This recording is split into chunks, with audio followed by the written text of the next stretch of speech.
미국 식사 문화와 프랑스 식사 문화가 대조적입니다. 미국인의 일반 식사 문화는 고기나 샐러드나 샌드위치나 햄버거나 이 콜라라면, 프랑스인들의 그 식사 문화는 다양한 재료를 사용해서 여러 가지 요리를 만들어 먹습니다. 프랑스 요리는 세계적으로 유명한데 그 이유가 기름진 넓은 땅을 가지고 있어서 다양한 재료들을 얻을 수 있고, 역사적으로 왕족이나 귀족들의 권력이 강했기 때문에 그들의 입맛에 맞추는 요리를 하다 보니까 요리 실력이 뛰어나게 되었다고 합니다. 프랑스인들에게는 그 인스턴트 식품이 인기가 적고, 일반 가정에서도 식사를 할 때 코스별로 이렇게 먹는데, 제일 먼저 찬 음식을 먹고 메인 음식으로 주된 식사로 이제 더운 음식을 먹고, 그 다음에 치즈를 먹고 후식으로 달달한 케이크나 포도주를 마신다고 합니다. 그래서 이 프랑스인들의 그 식사 시간은 다른 나라 사람들보다 깁니다. 우리나라는 그 10여 년 전부터 TV 프로의 그 먹방 그 프로가 이제 많이 이제 생겨서 무엇을 먹고 어떻게 먹고 어디서 먹느냐 하는 것에 사람들이 많은 관심을 갖게 되었습니다. 맛있는 요리를 멋진 장소에서 여러 사람들이 함께 먹을 때 기쁘고 행복할 수 있습니다. 왜 음식 이야기를 하는가 하면, 오늘 말씀에 보면 예수님과 이 바리새인과 서기관들 사이에서 음식과 관련해서 갈등이 생겼기 때문입니다. 예수님의 공생의 기간 동안 예수님과 바리새인들은 여러 차례 충돌이 있었습니다. 그 원인들은 안식일을 지키는 문제와 음식과 관련해서 어떤 정결의식을 행하는 손 씻는 문제로 갈등이 있었습니다. 이 시간 살펴볼 말씀에서 예수님과 또 이 바리새인들 사이에 충돌이 일어났는데, 그 시점이 오병이어 기적이 일어난 지 얼마 안 된 때 이런 일이 생겼습니다. 그때 예수님은 이 가버나움 근처인 게네사레라는 그런 작은 도시에 있었는데, 예루살렘에서 바리새인과 서기관들이 예수님을 찾아왔습니다. 왜냐하면 오병이어 기적 이후에 예수님이 더 유명해졌기 때문에 어떻게 된 것인가 조사도 하고, 또 예수님의 영향력을 줄이기 위해서입니다.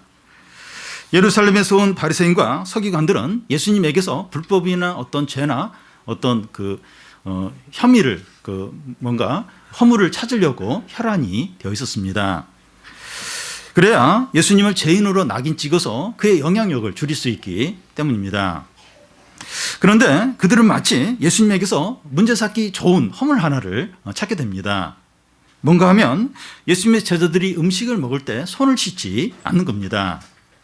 1절 2절을 보면, 그때 바리새인과 서기관들이 예루살렘으로부터 예수께 나와 이르되 당신의 제자들이 어찌하여 장로들의 전통을 범하나이까?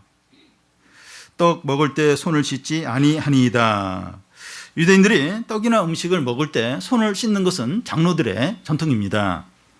여기서 먹기 전에 손을 씻는다고 하는 것은 위생상의 이유로 씻는 것이 아니라 정결의식으로 씻는 겁니다. 그 당시 유대인들은 사람들이 부정하게 되는 것은 접촉을 통해서라고 생각했습니다. 밖에 나갔다가 부정한 것을 만졌거나 이방인과 접촉을 하고 나서 집에 들어와서 그 손으로 바로 음식을 먹으면 그 사람이 부정하게 된다고 믿었습니다. 그런데 성경 어디를 찾아봐도 음식을 먹을 때 손을 씻으라 이런 말씀이 없습니다. 단지 이 출애굽기에 보면 그 제사장들이 성막에서 일을 할 때 손을 씻으라는 그런 말씀은 있습니다. 그런데 장로들과 서기관들과 바리새인들은 이런 규정을 많이 만들었어요. 그리고 또 자기들도 지키고 백성들에게 지키도록 했습니다. 이것을 이제 울타리 규정이라고 할 수 있는데, 그 율법을 잘 지키기 위해서 이런 규정을 만들어서 이제 지키도록 이제 하는 겁니다. 이 울타리 규정이 어떤 것인지 좀 예를 들겠는데요.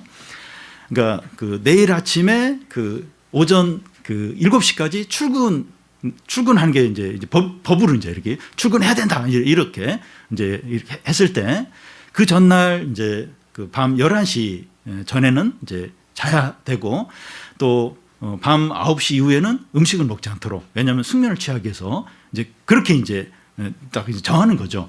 그러니까 그 다음 날 오전 7시까지 출근하는 게 법이에요.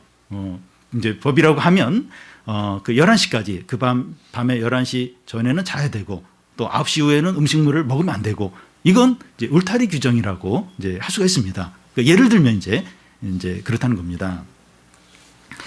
그런데 울타리 규정이니까 뭐 지킬 수도 있고 못 지킬 수도 있는 거 아닌가? 그러니까 율법만 잘 지키면 되는 거 아닌가? 이제 이렇게 생각을 할 수도 있습니다.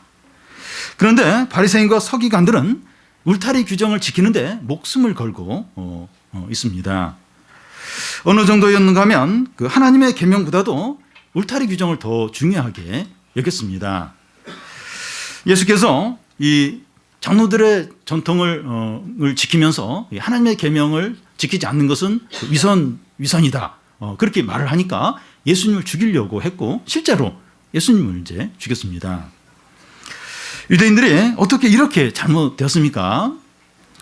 이 과거 이스라엘 역사로 돌아가야 이런 부분이 이해가 됩니다. 우리가 매일 성경 본문으로 이제 예레미야서를 살펴보았는데요. 유다 백성들이 바벨론에 망하여 수많은 백성들이 목숨을 잃고 포로로 끌려가고 성전이 불타고 성벽이 다 허물어지고 집들이 다 불탔습니다. 그래서 이제 그 이유가 뭔가 하면 그 예레미야서에 계속 나오는데 유다 백성들이 우상숭배에 빠지고 하나님의 율법을 버렸기 때문입니다. 그래서 유다 백성들이 바벨론 포로에서 돌아오면서 결심한 게 뭔가 하면 더 이상 우상숭배하면 안 된다. 하나님의 율법을 철저히 지켜야 된다. 이걸 결심을 했습니다. 그래서 이스라엘 백성들이 바벨론 포로에 돌아온 이후에 드러내놓고 우상숭배를 한 적은 없습니다. 그러니까 바벨론 포로에 끌려가기 전에는 바벨론에 망하기 전에는 우상숭배를 많이 했어요. 드러내놓고 많이 했습니다. 그런데 바벨론 포로에 돌아와서는 우상숭배를 드러내놓고 하지 않았습니다. 물론 돈을 사랑하고 세상을 사랑하고 그런 건 했겠지만 드러내놓고 우상숭배는 안 했고 어떻게 해서든 율법을 잘 지키려고 했습니다. 그러다 보니까 이제 울타리 규정을 많이 지킨 거예요. 그 율법을 더 잘 지키기 위해서 몇 가지 더 많은 다양한 어떤 규정들을 정해놓고 그걸 이제 지키기 시작했습니다. 처음에는 좋은 의미로 이제 율법을 잘 지키기 위해서 이제 그런 울타리 규정을 많이 만드는데 시간이 지나면서 하나님의 계명보다도 울타리 규정을 더 우선하고 거기에 매여서 이제 사는 겁니다. 예루살렘에서 온 바리새인들과 서기관들이 예수님의 제자들을 보니까 먹을 때 손을 씻지 않고 먹는 거예요. 그걸 보고 이제 정죄를 했습니다. 제자들이 어떻게 이렇게 되게 되었는가? 그들의 선생이 예수님의 영향 때문에 이제 그렇게 된 것으로 생각을 하면서 그 예수님까지 정죄를 했습니다. 그러자 예수님은 그들의 정죄에 대해서 제자들이 죄가 있다 없다 그런 말을 하지 않고 바로 본질적인 문제로 들어갑니다. 3절을 보면 대답하여 이르시되 너희는 어찌하여 너희 전통으로 하나님의 계명을 범하느냐. 바리새인들과 서기관들은 울타리 규정을 지키기 위해서 하나님의 계명을 범하고 있다는 겁니다. 그들에게는 하나님의 율법보다 장로들의 전통이 더 중요했습니다. 그런데 하위법이 있고 상위법이 있을 때 상위법이 우선하고 지방법원, 고등법원, 대법원이 있는데 대법원의 판결이 우선합니다. 그런데 바리새인과 서기관들은 하나님의 법보다도 장로들의 법을 더 우선하고 있는 겁니다. 예수님은 그 증거를 보여주세요. 너희들이 이 장로의 전통을 지키면서 하나님의 계명을 버리는데 내가 그 예를 들겠다는 거예요. 니들이 진짜 니들이 그렇게 하는 걸 내가 보여주겠다고 하면서 증거를 이렇게 말씀합니다. 4절에서 6절까지인데 우리 한 절씩 교대로 읽겠습니다. 하나님이 이르셨으되 내 부모를 공경하라 하시고 또 아버지나 어머니를 비방하는 자는 반드시 죽임을 당하리라 하셨거늘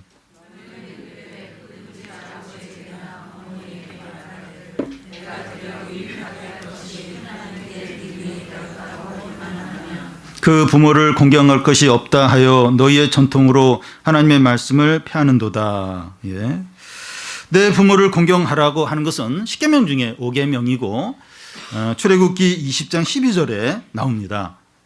그리고 내 아버지나 어머니를 비방하는 자는 반드시 죽임을 당하리라 하는 말씀은 출애굽기 21장 17절에 나옵니다.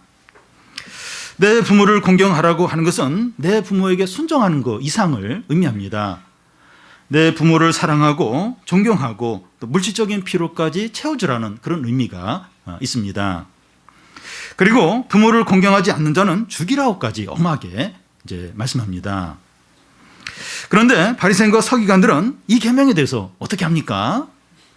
자신의 수확물이나 재산이나 가축들 중에서 이제 부모의 필요를 이제 드려야 하는데 이 모든 것을 하나님께 드렸다고 선언을 하는 겁니다. 그걸 히브리어로 고르반이라고 하는데 자기 재산에 대해서 고르반 이렇게 선언을 하면 이 모든 것들은 하나님께 드리기로 했기 때문에 부모의 부양을 책임지지 않아도 이제 된다는 겁니다. 하나님께 드리는 것이 우선이니까 부모에게는 아무것도 드릴 것이 없다는 겁니다. 그런데 바리새인과 서기관들이 자기들만 이렇게 할 뿐만 아니라 백성들에게도 이렇게 가르치는 거예요. 그래서 백성들도 이렇게 하도록 이제 하는 겁니다. 그러면 자기 재산에 대해서 고르반을 선언한 후에 그걸 진짜 하나님께 드렸느냐? 그렇지 않는 겁니다.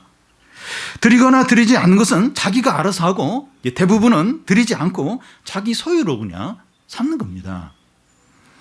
장로들의 전통을 지킨다고 하면서 하나님의 계명을 범하고 있습니다. 남들이 볼 때는 계속 경건하고 믿음이 좋은 것 같아요. 어떻게 자신의 재산을 다 이렇게 하나님께 드렸는가? 근데 드렸는지 안 드렸는지 몰라요. 그냥 안 드려요. 안 드리고 그냥 자기가 여전히 가지고 있는 거예요. 그러면서 자신의 어떤 그 소유로 부모를 이렇게 부양을 해야 되는데 책임을 져야 되는데 이미 자신의 모든 건 하나님께 드린 바 되었기 때문에 그래서 어쩔 수 없이 부모님께 드릴 게 없다는 거예요. 이미 하나님께 다 드린 바 됐기 때문에 그걸 떼어서 부모님께 드릴 수 없다.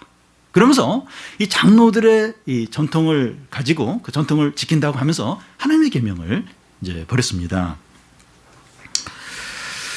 저는 이걸 보면서 걸리는 게 있습니다. 저에게는 이 부모님은 다 돌아가셨고 이제 장모님이 강원도에 한 분 계십니다. 자주 찾아가지 못하더라도 이제 한 번씩 꼭 찾아뵈야 될 때가 있습니다. 그런데 목회하느라 바쁘고 피곤하기 때문에 못 간다고 말하고 또 옆에서 아내도 이렇게 좀 바쁘고 또 이렇게 피곤해서 이렇게 가기 어렵지 않는가 먼저 이제 이야기도 이제 해줍니다. 그런데 저는 저의 시간과 수고에 대해서 고르반하지 않았나 생각됩니다. 저의 시간과 수고를 하나님께 다 드렸기 때문에 이 장모님에게 갈 시간이 없고 수고도 할 수 없다고 하는 것은 아니냐 하는 겁니다. 우리 부모님과의 관계를 한번 이렇게 돌아보면 부모님들은 우리가 주일날 교회를 가야 한다는 것을 다 아시기 때문에 주일날에 무슨 일이 있어도 이제 포기하시고 우리도 이제 주일 때문에 안 된다 그렇게 또 말하기도 합니다. 그런데 우리가 마음만 먹으면 주일이 아니더라도 다른 날 할 수 있는 그런 일들이 이제 있는데 우리의 시간에 대해서 고르반하지 않았는지 모릅니다. 우리의 물질에 대해서도 고르반을 선언하고 부모님에게 드려야 할 물질인데도 드리지 않고 그렇다고 하나님께 드리는 것도 아니고 우리 소유로 가지고 있을 수 있다는 겁니다. 예수님은 이 장로들의 전통으로 이 하나님의 계명을 범한 이 바리새인과 서기관들에 대해서 무엇이라고 말씀합니까? 7절에서 9절까지 우리 한 절씩 교대로 읽겠습니다. 외식하는 자들아 이사야가 너희에 관하여 잘 예언하였도다. 일러스되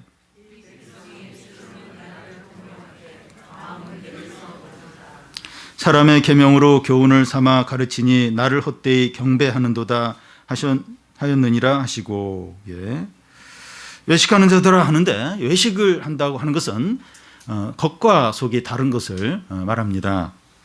겉으로 볼 때는 믿음이 좋은 것 같은데 실제로는 전혀 아닌 겁니다. 제자들은 그냥 음식을 먹는데 바리새인들은 손을 씻음으로 정결 의식을 행하고 이렇게 먹고 자기들의 모든 소유에 대해서 고르반 이렇게 함으로 하나님께 다 이렇게 드렸다고 말합니다. 겉으로 드러나는 거 보면 바리새인과 서기관들 너무 경건해요. 너무나 믿음이 좋습니다. 그런데 실제로는 자기 소유를 하나님께 드리지 않고 또 손을 씻는 정결 의식은 행하지만 하나님의 계명을 지키지 않습니다. 외식을 이제 하는 겁니다. 우리에게 이제 외식적인 면이 없을 수가 없습니다. 우리 그러니까 외식하지 않는 겉과 속이 다 똑같는 그런 사람은 아무도 없어요. 다 외식하는 그런 부분들이 정도의 차이는 있지만 다 외식적인 부분들이 있습니다. 그래서 자기에게 외식하는 그 면이 있을 때 솔직하게 이제 그 말해야 됩니다. 우리 교인들 중에 여러분들이 이렇게 좀 부끄러운 자기 이야기, 자기 어떤 생각이나 자기의 어떤 그 개인적인 일들을 이야기하는 모임에서 이야기하는 경우가 있습니다. 그러니까 그런 얘기 안 하면 몰라요, 남들이. 근데 본인이 참 이렇게 부끄러운 얘기인데 그 얘기를 합니다. 그때 이제 듣는 사람은 약간 당황해요.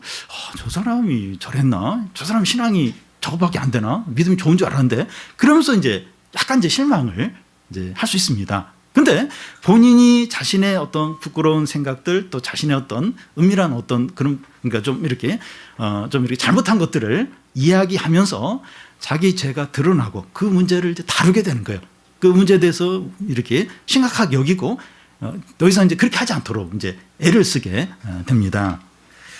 그런데 겉과 속이 다른데도 그대로 이제 지내면 외식을 하는 겁니다. 물론 우리가 모든 걸 다 이야기는 할 수 없어요. 근데 내가 이 겉과 속이 다르다 이거. 남들은 다 이렇게 생각하는데 난 실제 안 그렇다.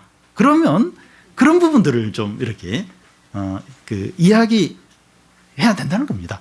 근데 전혀 그런 이야기. 그러니까 좀 이렇게 자신의 어떤 그거에 그 이미지에 조금 손상이 되거나 남들이 생각하는 거기에 좀 이렇게 뭔가 해가 될 그런 건 전혀 이야기하지 않고 잘한 것들만 주로 이제 이야기한다면 그건 이제 외식하는 게 된다는 겁니다.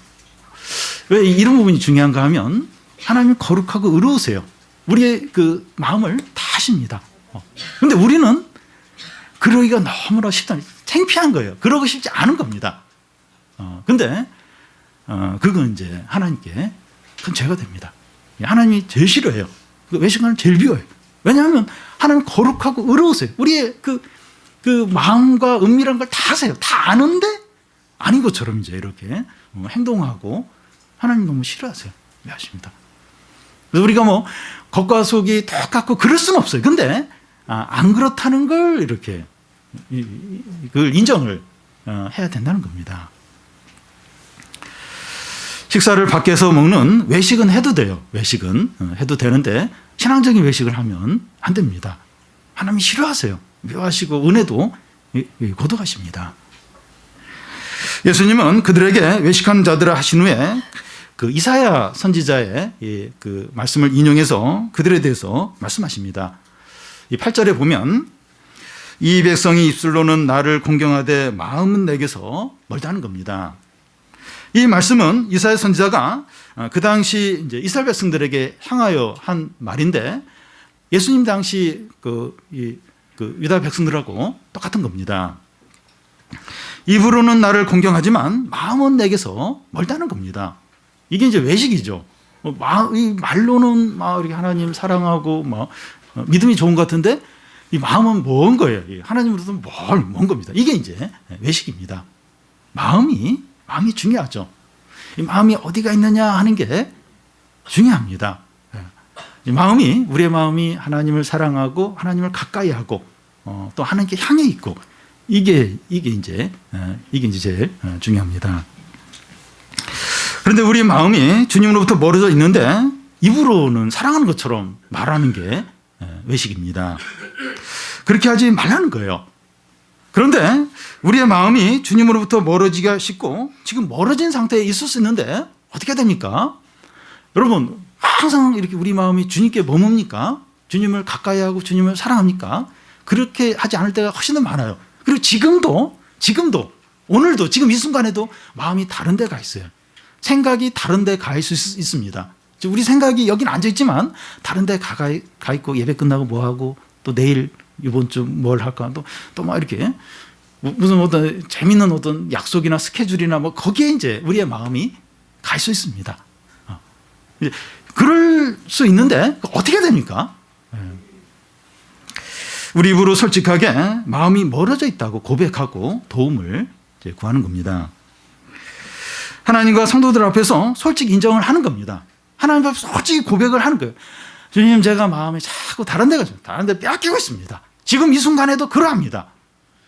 그리고 또 모임에서 뭐 모든 이야기를 다 할 수는 없지만 그래도 좀 이렇게 좀 사람들이 감당할 만하고 어떤 그런 이야기는 솔직히 이야기하는 겁니다. 내가 그렇다고, 내가 지금 이런 상태라고, 내가 잘 못 산다고, 내 마음이 참 이렇게 욕심에 빠져 있다고, 그런 걸 그렇다고 좀 이야기를 하는 겁니다. 그리고 우리 마음이 주님께 가까이 오도록 절제하고 결단하고 하나님께 부르짖어야죠. 결단해야 됩니다. 주님께 부르짖어야 돼요.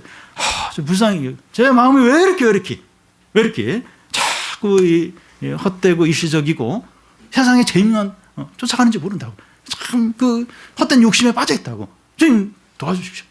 제 마음을 잡아주십시오. 은혜를 베풀어 주십시오. 구하는 거죠. 또 하나 그들의 심각한 문제는 예배를 헛되이 드리는 겁니다. 구절을 보면 사람의 계명으로 교훈을 삼아 가르치니 나를 헛되이 경배한다는 겁니다. 하나님이 기뻐하시는 예배는 성령과 진리로 드리는 예배인데 그들은 사람의 계명을 가르치며 예배를 드리니까 헛되이 예배를 드리는 겁니다. 우리가 외식하는 가운데 예배를 드리면 헛된 예배가 됩니다. 그러니까 우리가 죄가 하나도 없고 완벽하고 이런 상태에서 예배를 드려야 그 하나님이 기뻐하시는 예배가 아니라 우리는 그렇게 할 수가 없어요. 그런데 분명히 겉과 속이 다르고 그런 가운데 그 회개하지도 않고 그런 가운데 이제 이렇게 하나님께 나와서 예배드리고 하면 그게 다 이제 헛된 게 된다는 겁니다. 정직하게 상한 마음으로 예배를 드려야 되죠. 참 이렇게 자신을 보면 너무 이제 한심하고 너무나 절망적이고 너무나 마음이 아픈 겁니다. 이렇게 좀 진실하지 못하고 이렇게 신실하지 못하고 이렇게 욕심에 빠져 있고 이렇게 외식적이고 이런 자신에 대해서 마음이 상하죠.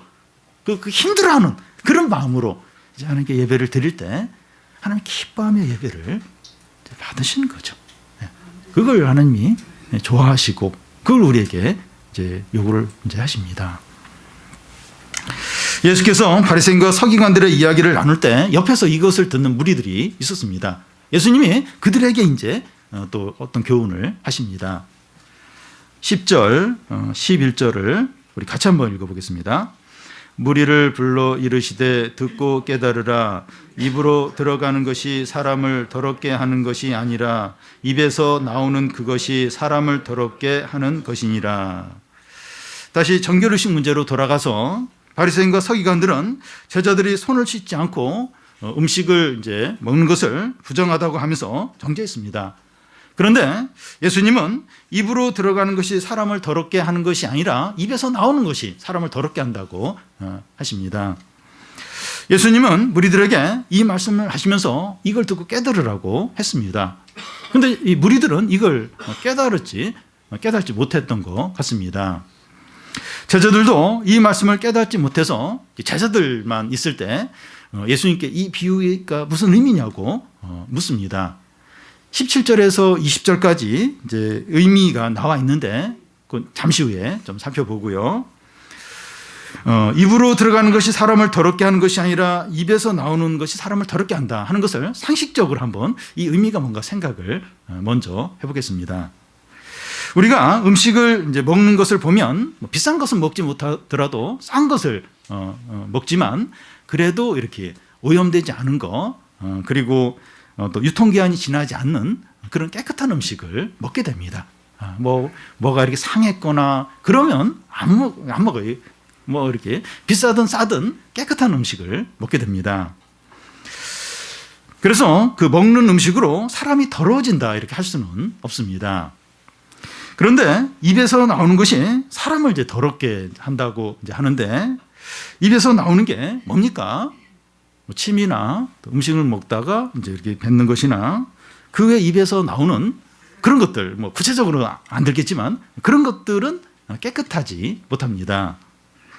아무리 고급 요리더라 할지라도 입에 들어갈 때는 깨끗하지만 그 요리가 입에서 잠시 머물다가 나오게 되면 더러운 것이 됩니다.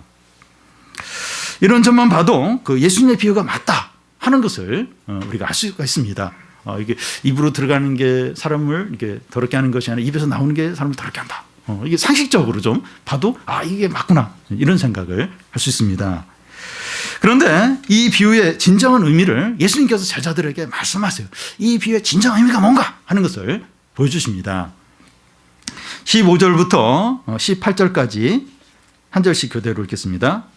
베드로가 대답하여 이르되 이 비유를 우리에게 설명하여 주옵소서. 입으로 들어가는 모든 것은 배에 들어가서 뒤로 내버려지는 줄 알지 못하느냐.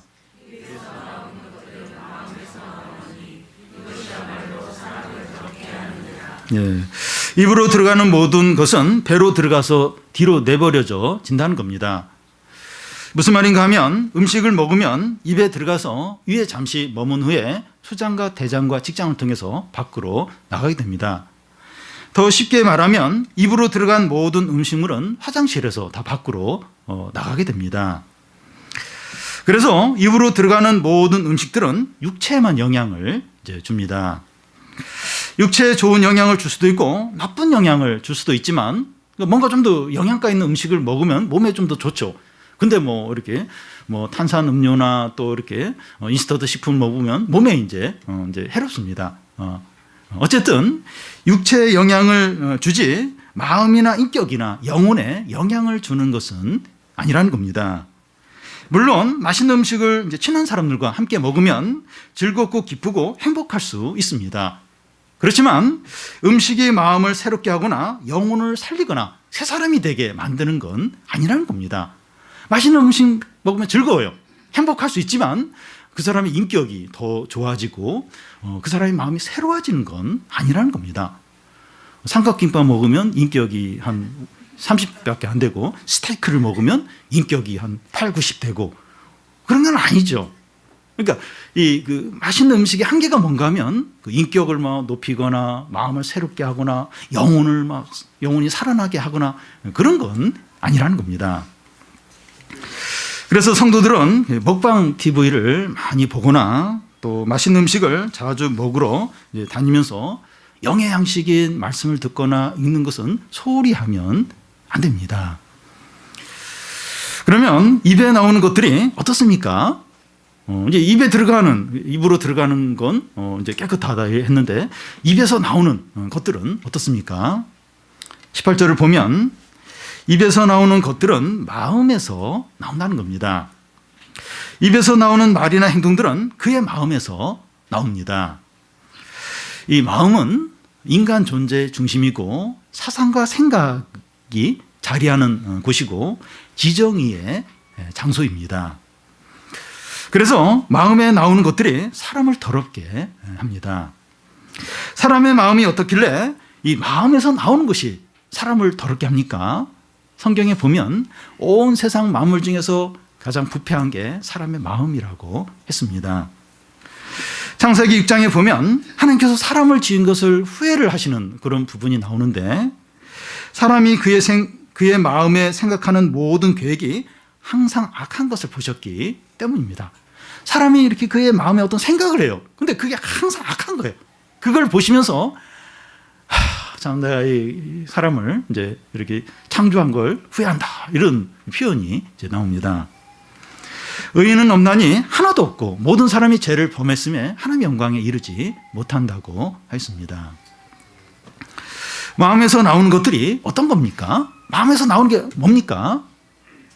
19절을 보면 악한 생각과 살인과 간음과 음란과 도둑질과 거짓 증언과 비방이니 마가복음에는 요 같은 그 말씀에 6개가 더 추가가 되는데 탐욕과 악독과 속임과 질투와 교만과 우매함입니다.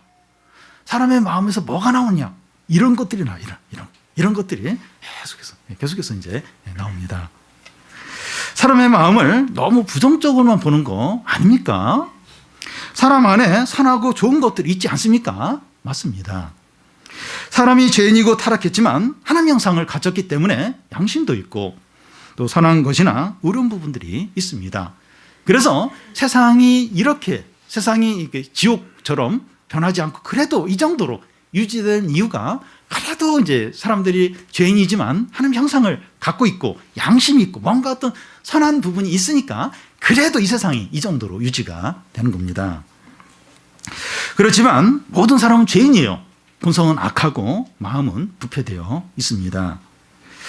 나이가 어리나 나이가 많으나 현대인이나 천년 전 사람이나 똑같습니다.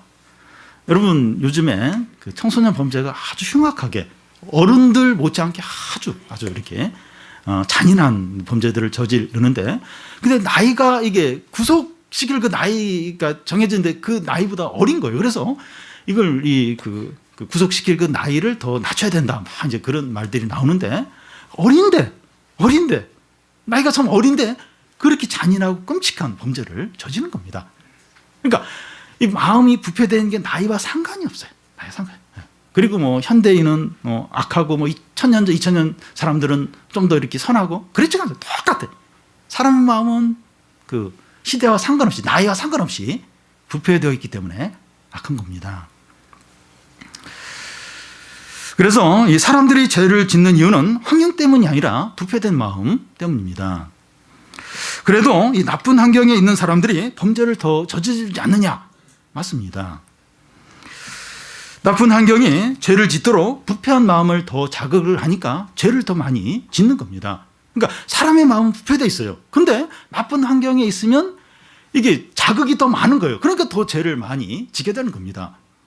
그러니까 친구 때문에, 나쁜 친구 때문에 이렇게 죄를 짓게 되느냐, 아니면 그거 상관없느냐. 그러니까 다 부패되어 있는데 나쁜 친구들하고 어울리면 더 이제 자극을 받는 거예요. 유혹을 받는 거예요. 그러니까 더 많은 죄를 짓게 되는 겁니다. 그런데 좋은 환경이 있어도 범죄하는 경우가 있는데, 솔로몬의 경우를 보면 부족한 게 없었어요. 부족한 게. 그 하나님 말씀도 본인이 많이 알고 막 설교도 하고 막 너무 지적이고 막 부족한 게 없었고, 근데 우상숭배를 하는 죄에 빠졌고, 또 유복한 가정 환경에서 자란 청소년이 범죄에 빠진 경우가 종종 있습니다. 1970년대 말에 미국에서 한 고등학교에서 그 두 고등학생이 그 열 몇 명을 이렇게 총기 난사하는 그런 범죄를 저질렀습니다. 근데 한 애는 그 참 부모님이 참 좋은 분이에요. 그 엄마하고 계속 이렇게 대화도 많이 하고 경제적으로도 부족함이 없고 참 인격적이고 그런데 이제 그런 엄청난 범죄를 저지른 겁니다. 그러니까 좋은 환경에 있어도 얼마든지 죄를 지을 수 있다는 겁니다. 사람의 마음이 부패했기 때문에 환경과 상관없이 죄를 짓는 겁니다. 그래서 사람에게 진정으로 필요한 것은 높은 수준의 교육이나 잘 만들어진 법이나 성공이나 좋은 외모나 많은 돈이 아니라 거듭나는 겁니다. 거듭나는 것.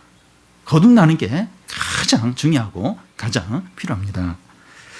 이런 것들이 아무 필요가 없다는 것이 아니라 중병이 걸린 사람을 예쁘게 화장하고 좋은 집에 살게 하고 좋은 차를 타게 하는 것에 불과하기 때문입니다. 중병이 낫는 그게 중요하지, 중병에 걸린 사람 뭐 브랜드 옷 입히고 좋은 차 타고 다니게 하고 그건 사실 그건 별 의미가 없다는 거예요. 그러니까 거듭나지 않은 상태에서 마음이 부패된 가운데서 모든 좋은 것을 하고 누리는 건 그와 같다는, 그게 의미가, 진정 의미가 없다는 겁니다. 부패된 마음이 완전히 바뀌어야 됩니다. 여러분, 사람에게 필요한 것은 개선이 아니에요. 개선. 좀 더 이렇게 죄 몇 가지 버리고 좀 더 이렇게 착해지고 좀 더 이렇게 선한 일을 하고, 그런 개선이 필요한 게 아닙니다. 만약 사람에게 필요한 게 개선이라면 하나님의 아들이 안 왔어요. 십자가에 안 죽었습니다. 부활할 필요도 없고 이 모든 구원의 어떤 역사를 할 필요가 없었습니다. 개선이 아니에요. 부패되는데, 마음이 썩어 있는데 조금 더 이렇게 좀 선한 일을 하고 착한 일을 하고 나쁜 일 조금 줄이고 의미가 없다는 거예요. 그래서 하나님의 아들이 세상에 와서 우리의 죄를 위해서 십자가에 죽고 성령을 부어주고 그렇게 하신 것이죠. 회개하고 거듭나고 좋은 나무가 되고 새 사람이 돼야 됩니다. 이게 제일 우선적이에요. 이게 제일 필요해요. 나쁜 나무였는데 좋은 나무로 바뀌어야 됩니다. 거듭나야 돼요. 새 사람이 되어야 됩니다. 우리 자신과 우리 자녀에게 가장 필요한 것이 바로 이것입니다. 우리 자신과 우리 자녀가 거듭나고 새 사람이 되고 하나님의 자녀가 되어야 공부를 잘하든지 성공하든지 취직을 하든지 예쁘든지 돈이 많든지 하는 것이 의미가 있습니다. 그래야 이제 이 모든 게 의미가 있어요. 그래야 이게 가치가 있게 됩니다. 우리가 거듭나서 이 마음이 새로워졌을 때 우리 하는 말이나 행동이나 하는 모든 일들이 유익이 돼요. 사람들을 살리고 하나님께 영광이 됩니다. 그래서 예수님 믿고 거듭나는 것보다 더 우선하고 중요한 것이 없습니다. 다른 거 아무 소용이 없다. 의미가 그게 아니라 제일 우선적인 게 뭔가, 제일 중요한 게 뭔가, 그게 뭔가. 그게 거듭나는 거예요. 예수님 믿고 거듭나고 새 사람이 되는 겁니다. 그러면 그 사람은 뭘 하든지 의미가 있어요. 뭘 작은 걸 가져도 가치가 있는 거예요.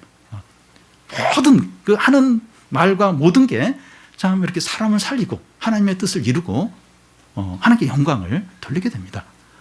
그런데 이렇게 마음이 부패된 가운데 그렇게 살면 일시적으로 또 이렇게 겉으로는 조금 뭔가 이렇게 선한 일을 이제 하는 것 같지만 결국 큰 자극이 오고 그러면 결국 이제 그 안에서 온갖 꾸정물들과 악한 아까 말한 그 12가지 뭔가 죄들이 이제 다 나오게 되는 겁니다. 결국 그의 삶은 그 마음 안에 있는 것들이 나오게 되고 이제 그런 삶을 이제 살게 되는 거죠. 그리고 우리가 예수를 믿고 새 사람이 되었더라도 우리 안에 욕심과 정욕이 있다는 것을 기억을 해야 합니다. 욕심과 정욕이 십자가에 못 박힌 상태로 있지만 우리 마음에 영향을 주어서 자꾸 유혹을 하고 욕심대로 살도록 한다는 겁니다. 그러니까 욕심과 정욕이 십자가에 달렸어요. 우리를 그전처럼 지배는 못합니다. 근데 계속 막 소리를 질러서 마치 살아있는 것처럼 자꾸 영향을 줘요. 자꾸 유혹을 이제 합니다. 그래서 개가 토한 것을 다시 주워먹고 돼지가 목욕을 한 후에 다시 오물에 뒹구는 것처럼 우리가 과거에 더럽고 부끄러운 죄로 돌아가기가 쉽습니다. 더 경건해지기는 어렵지만 타락하기가 쉽습니다. 여러분 성적을 올리는 게 얼마나 어려운지 몰라요. 근데 성적을 떨어뜨리는 거 너무 쉬워요. 너무 쉽습니다. 돈을 버는 게 얼마나 어려운지 몰라요. 우리 청년들 이제 이렇게 알바하는데 너무 어렵습니다. 돈 버는 게 너무 어려워. 근데 돈 쓰는 건 쉽습니다. 그와 같다는 겁니다. 우리의 마음이 부패되어 있기 때문에 죄 짓는 것이 너무 쉬워요. 죄 짓는 게. 예수 믿고 거듭났다 할지라도 이렇게 죄를 짓고 욕심대로 행하고 유혹에 이렇게 빠지기가 너무나 쉬운다. 너무나 쉽습니다. 과거로 돌아가기가 너무나 쉬운 거예요. 경건하기는 너무 어려운데 이렇게 타락하는 거, 죄 짓는 건 너무나도 쉽다는 겁니다. 우리는 죄인이고 마음이 부패했다는 것을 항상 기억을 해야 돼요. 나는 죄인. 내 마음은 부패돼 있어요. 정과 욕심이 내 안에 있다. 항상 기억을 해야 됩니다. 그래서 우리 자신을 부정을 해야 돼요. 이 부인을 해야 됩니다. 하나님을 믿고 우리 자신을 부인해야 됩니다. 세상은 자꾸 그래. 자기를 믿으라. 자기를 믿고 뭐 자기가 하고 싶은 대로 하라 이제 그렇게 하는데 자기를 부정해야 돼. 그리고 하나님을 믿어야 됩니다. 그리고 우리 마음이 부패되기 때문에 제한을 받아요. 통제를. 내가 왜 제한을 받아? 내가 왜 통제를 받아야 돼? 죄인이니까. 마음이 부패되어 있으니까 통제를 받아야 돼. 제한을 받아야 돼. 내가 왜 절제를 해야 돼? 내가 하고 싶은 거, 원하는 걸 내가 왜 못해? 절제를 해야 돼. 왜냐하면 마음이 부패되어 있고 그 부패된 대로 하면 그게 다 죄가 되니까 내 자신을 이제 부정하고 하나님을 믿고 그리고 제한받고 통제받고 절제를 받아야 됩니다. 그러니까 청소년들이 제일 싫은 게 이제 간섭하는 거, 뭐 선생님이나 어른들이 뭐 이렇게 막 제일 싫어해요. 근데 간섭을 받아야 됩니다. 통제를 받아야 돼요. 그리고 우리 어른들도 어른 부모들은 누가 이제 이렇게 통제할 사람이 어떤 면에서 없는데 하나님께 통제를 받아야 됩니다. 하나님께 통제를. 우리 다 통제를 받아요. 통제를. 왜냐하면 마음이 부패되기 때문에 너무나 쉽게 유혹에 빠지는 겁니다. 죄를 짓는 겁니다. 마지막으로 바리새인과 서기관들은 앞으로 어떻게 되느냐 하는 겁니다. 12절부터 14절까지 한 절씩 교대로 읽겠습니다. 이에 제자들이 나와 이르되 바리새인들이 이 말씀을 듣고 걸림이 된 줄 아시나이까.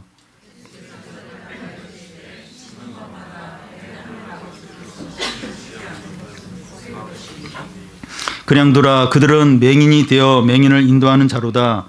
만일 맹인이 맹인을 인도하면 둘이 다 구덩이에 빠지리라 하시니. 예수께서 제자들과 서기관들에게 하시는 말씀을 제자들이 옆에서 이제 이렇게 보면서 무슨 말을 하는가 하면, 예수께서 하신 말씀이 그들에게 걸림돌이 된 줄 아십니까? 이런 말을 합니다. 바리새인과 서기관들이 예수님의 말씀에 대해서 걸림돌이 됐다는 거예요. 그래서 그 말을 듣고 지금 분노에 가득하다는 겁니다. 세례요한도 얼마 전에 죽임을 당했는데 그 당시 실세인 바리새인과 서기관들에게 예수님이 찍히면 예수님도 죽임을 당할 수 있다는 겁니다. 예수님은 제자들이 염려하는 말에 대해서 어떻게 이렇게 반응하십니까? 그들에 대해서 두 가지를 말씀하는데, 하나는 내 하늘 아버지께서 심지 않으신 것은 뽑힐 것이니 그들을 그냥 두라고 하십니다. 하나님은 이 성경에서 이스라엘 백성들을 가나안에 심었다, 이런 말씀을 하십니다. 하나님께서 나무를 심듯이 이스라엘을 심었다고 하는 것은 그들을 보호하고 책임지고 돌보신 것을 의미합니다. 포도나무와 이 가지 비유처럼 주님과 연합해서 풍성한 열매를 맺는 것을 의미합니다. 그런데 하나님께서 심지 않은 나무는 가라지에 해당됩니다. 가라지는 마지막 날 뽑혀서 불 속에 던져지게 됩니다. 바리새인과 이 서기관 같은 부류의 사람들은 가라지에 해당됩니다. 그들을 그냥 두라는 거예요. 그들과 상관하지 말고 그들과 얽히지 말라는 거예요. 그들과 관여하지 말라는 겁니다. 예수님이 그들에 대한 한 가지 말씀을 더 하시는데, 그들은 맹인이라는 겁니다. 로마서에 보면 유대인들이 그들 자신에 대해서 맹인의 인도자라고 그렇게 자처를 했어요. 참 사람들 어리석고 참 하나님 모르는데 우리가 바로 유대인, 우리가 바로 그 어리석은 맹인들을 잘 인도하는 그런 인도자다. 그렇게 본인들을 생각을 했는데, 그렇게 말했는데, 실제로는 그들이 맹인이라는 겁니다. 영적인 맹인이라는 겁니다. 그들은 하나님의 계명도 버리고 하나님의 뜻도 모르기 때문입니다. 우리는 참 맹인을 인도하는 자다, 그렇게 자처를 했는데 그들 자신이 맹인이에요. 하나님 뜻도 모르고 하나님의 계명도 지키지 않습니다. 그런 맹인이 다른 맹인을 인도하니까 둘 다 구덩이에 빠지게 됩니다. 여기서 구덩이는 지옥으로 볼 수 있습니다. 그러니까 바리새인 서기관들 그들 자신이 맹인이에요. 영적인 맹인입니다. 근데 또 막 가르쳐요. 사람들, 백성들을 가르치면서 이끕니다. 그러니까 둘 다 그 가르치는 사람이나 그 가르침을 받는 사람이나 같이 구덩이에 빠진 것, 같이 지옥에 빠지게 된다는 겁니다. 여러분, 이 바리새인과 서기관들 같은 부류의 사람들은 가라지처럼 마지막 날 뽑히게 되고, 영적인 맹인이기 때문에 자신뿐만 아니라 다른 사람들까지 멸망으로 이끌게 됩니다. 이런 부류의 사람들의 특징이 뭡니까? 이런 사람들은 어떤 특징이 있습니까? 외식을 해요. 외식하는 자들이고, 입으로는 신자이지만 마음은 주님께 멀어져 있고 헛된 예배를 드리는 자들입니다. 우리가 이런 부류에 속하는지 속하지 않는지 어떻게 알 수 있습니까? 중요해요. 우리가 이런 부류, 이 가라지에 해당하는 이런 부류에 속하냐, 아니면 이렇게 이 제자들에 속하느냐, 이게 중요한데, 내가 그런지 어떤지 어떻게 할 수 있습니까? 지금 이 말씀, 우리가 지금 살펴본 이 말씀을 들으면서 이게 걸림이 된다면, 딱 이게 걸리면서 화가 난다면, 분노가 막 생긴다면, 바리새인과 서기관들이 보인 반응처럼 딱 그 말씀이 걸려요. 걸리고 막 화가 난다면 이제 이쪽 바리새인과 서기관들 부류에 이제 속하는 겁니다. 그런데 이 말씀을 들으면서 회개가 되는 거예요. 참 내가 외식을 했구나. 내가 참 내 믿음이 다시 새로워야 된다. 그러면서 이렇게 회개하고 다시 믿음을 회복하는 쪽으로 우리의 마음이 싹 향한다면 이쪽 제자들 쪽에 속하는 겁니다. 우리에게 그 외식하는 것이 있고 마음이 하나님으로부터 멀어져 있을 수 있습니다. 여러분 어떻게 안 그럴 수 있습니까? 다 그 외식하는 그런 부분이 우리 안에 있어요. 그리고 마음이 자꾸 하나님부터 멀어지고 지금도 그런 상태에 있을 수 있습니다. 이것을 솔직히 인정하고 해결을 하는 겁니다. 솔직히 인정을 하는 거예요. 해결하는 겁니다. 그리고 우리 마음이 얼마나 부패되어 있는가, 내 마음이 부패되어 있는가 하는 걸 인정하고 하나님의 은혜를 구하는 겁니다. 은혜가 있으면 내가 그래도 좀 이렇게 부패한 마음대로 살지 않지만 은혜가 없으면 나는 금방 이 부패된 마음으로 살게 된다. 이걸 항상 기억을 하고 항상 은혜를 구하고 자신을 이제 절제하고 제한된 삶을 살아야 되죠. 이것이 믿음이고 하나님이 우리에게 기대하는 게 바로 이것입니다. 믿는 게 뭐냐? 이 믿음을 주님을 믿는다는 게 뭐냐? 외식이 전혀 없고 겉가속이 똑같고 죄 하나도 안 짓고 그걸 이야기하는 게 아니라 자꾸 외식하는 게 있는 거예요. 외식이 있는 거예요. 그리고 이 자꾸 이제 겉가속이 다른 그런 걸 자꾸 이렇게 위장하려고 하고 그런 부분에 대해서 해결하는 거, 인정을 하는 거죠. 그리고 은혜를 구하면서 참 겸손하게 사는 게 믿음이죠. 하나님 우리에게 기대하는 게 바로 그겁니다. 바리새인들에 대해 진노하는 건 바리새인들 그걸 안 하는 거예요. 너무나 뻔뻔스럽게 외식을 당연한 듯이 하는 이거에 대해서 하나님이 진노를 하죠. 너무나도 미워하실 거죠. 입으로 들어가는 것이 사람을 더럽게 하는 것이 아니라 입에서 나오는 게 사람을 더럽게 한다고 했습니다. 우리가 철저한 죄인이고 우리의 마음이 얼마나 부패하고 교만하고 악한가 하는 것을 인정을 하는 겁니다. 우리 자신을 부인하고 욕심을 십자가에 못 박고 항상 은혜와 성령을 구하시기를 바랍니다. 그래서 우리의 말과 행동과 삶이 사람을 살리고 교회를 풍성하게 하고 하나님께 영광을 돌리시기를 바랍니다.